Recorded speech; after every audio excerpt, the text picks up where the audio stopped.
Glad to have you along for the broadcast here on the ACO YouTube channel. I invite you to subscribe and hit that bell so you're notified of all of the matches through the course of the week as we work our way through to American Cornhole Organization World Cornhole Day this Saturday and Championship Saturday for our singles, where we will crown either a king, maybe a repeat king, or our first ever queen or a junior. Let's talk about the juniors. It could be one of these fine juniors we got coming up too. Yeah, very well could be. And the ever-present Mama Bear is standing right dead set behind her daughter.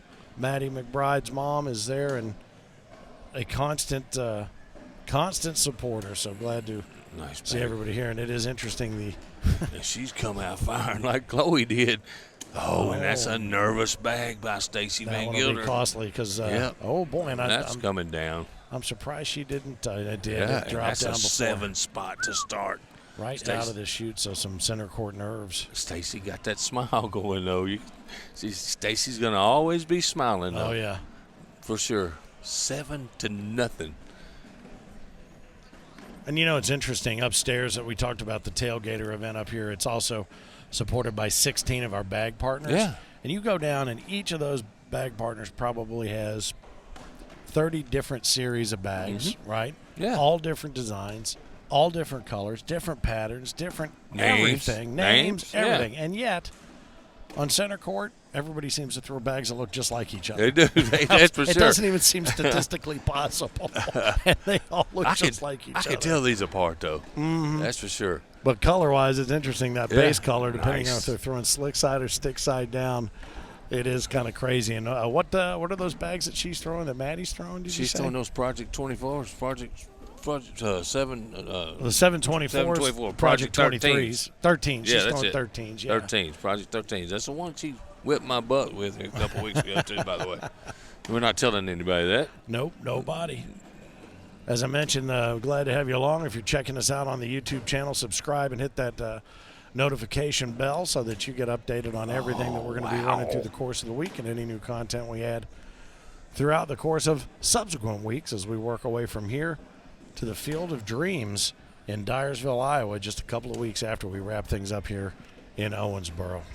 One off the back from Stacy, and now one off to the side. 5 more, and I'm telling you, 14-0, and we have had 2 blowouts here, Finn, so far. I'm not counting Stacy Vangilder out, but she is thrown with a lot of nerves right now, that's for sure. Well, I tell you, the higher seed seems to be taking advantage of the psychological impact of being that higher seed. Yeah. As Maddie is not missing either. She is locked in and focused. And it's funny, she's chewing that gum, and you just look at her face. She leans back a little bit, almost like a Tyler Amos lean. She does.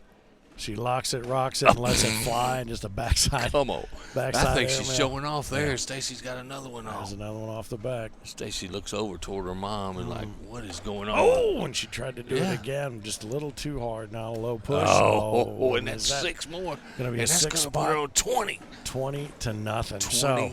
20-0. Well, I tell you what, so we may call this, if this goes the way that it looks like it may be going, this loser's bracket might just be a battle of the nervous systems right Who's going to get them out, man? This is what's going to happen. Well, the good news is in a system like or in a game like that, you have an opportunity to completely regain your focus. Absolutely. I guess the tablet didn't set. Get it? They're going to update the score holio there so you can see the proper score, 20-0. And we've had exactly 2 points scored out of the red lane in 2 games.